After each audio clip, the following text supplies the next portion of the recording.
আন্তৰিক সেয়াভৰা ৰঙালী বিহুৰ শুভেচ্ছা জ্ঞাপন কৰিলোঁ।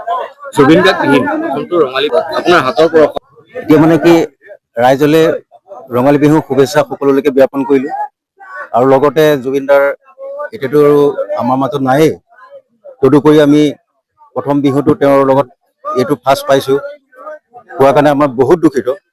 হ'লেও মই গৰু বিহুৰ দিনা দুই এহাল গৰু সামগ্ৰী বনাই পেলাই ইয়াত ফিল্ডত শ্ব' কৰিছিলোঁ, তেলীয়াগাঁও যুৱ সংঘৰ ফিল্ডত।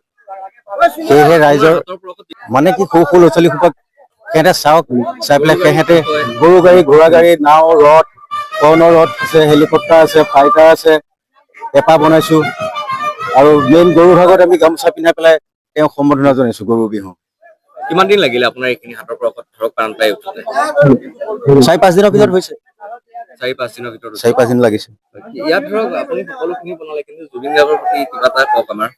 জুবিন গাৰ্গৰ মেইন তাত আছে, তাত আছে তাত আছে। নিশ্চয় আমি জুবিন গাৰ্গৰ তাত আমি পাতিছিলোঁ, জন্মদিনত আমি তাত পাতিছোঁ, আকৌ জন্মদিন হ'ব আমি তাত পাতিম, সেইটো এটা বেলেগ চেপ্টাৰ আমি ৰাখিছোঁ। তেখেতৰ কাৰণে জেগা আমাৰ ফিল্ডত থৈ দিছোঁ। আপোনাৰ সেইটো বিষয়তে মানে কি কোনে কি কৰিছোঁ আমি ইমান গম নাপাওঁ, কিন্তু আমি যে নেপাইছোঁ দৃঢ় বিশ্বাস এটা এতিয়াও থাকিবই যে এদিন হ'লেও আমি পাম ন্যায়টো বা ঈশ্বৰৰ ওচৰত সেয়া আমি সেয়াত চবতে ৰাখি থৈছোঁ। আমি এদিন হ'লেও গম পাম যে তেওঁ কেনেকৈ কি হৈছিলে। ধন্যবাদ।